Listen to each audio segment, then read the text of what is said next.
Right, next week, devolution stakeholders converge in Makueni County for the 7th Devolution Conference for some stock taking. No doubt, since 2013, when the first crop of leaders in the 47 county governments were elected, a lot has been achieved in 9 years.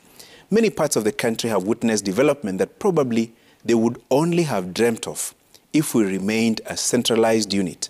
People at the very local level are able to decide, through their elected ward representatives and public participation, the projects they would like initiated, from hospitals to markets, early childhood education institutions to agriculture. One can say devolution is working.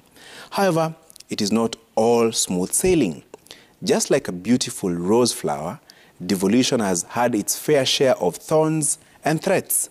For starters, close to 3 trillion shillings has been devolved to the 47 counties since then. But in your county, do you feel the weight of these billions of shillings channeled to your devolved unit?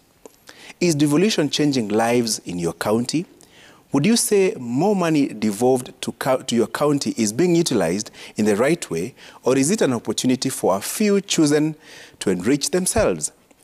The undeniable truth is that while resources and power were devolved, so was corruption and looting.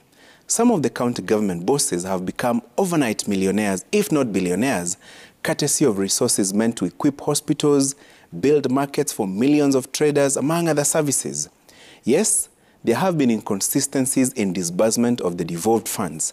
The National Treasury has often been accused of frustrating county governments through late release of funds that are allocated to county governments through the annual Division of Revenue Act. No doubt, there are still some elements who still believe in a centralized government and have never fully embraced devolution. However, as governors, county executives, and county assembly members congregate in Makueni, I recommend a reading from the Holy Scriptures, the Gospel of St. Luke, chapter 16, verse 10. Whoever can be trusted with very little can also be trusted with much, and whoever is dishonest with very little will also be dishonest with much. Let them honestly ask themselves how much of the devolved money has made a difference in their respective villages, wards, and counties.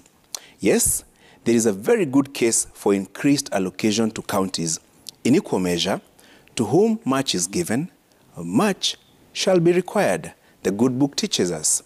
The clarion call should be increased allocation, increased vigilance, increased accountability. It would also be futile to ask for more, and when asked to account for what has been allocated, you frown or throw tantrums. Of course, there is that tired argument that the national government is also corrupt, and so we shouldn't be hard on counties. But surely, should the devolved units be in some form of competition with the national government on misuse, mismanagement, and plunder of public resources? Hopefully, during the 3-day conference, governors, county executives, and assembly members will have a candid discussion of pending bills. Thousands of citizens are suffering.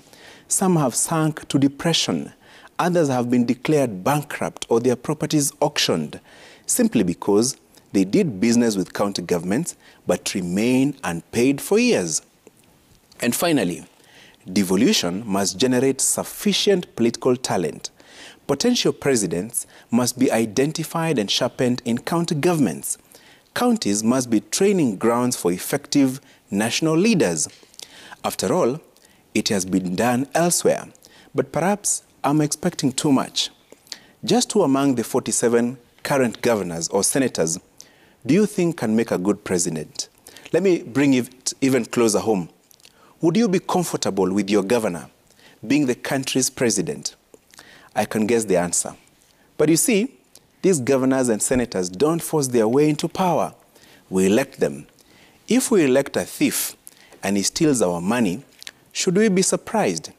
If someone had integrity questions in their previous workstations and we elected them while labeling them mwizi wetu, should we be surprised if they end up mismanaging resources, leaving us with hospitals that lack basic necessities? In 8 months, if we elect rats to manage our 47 granaries, then we should not act surprised when there is no grain for the next season. That's my punchline.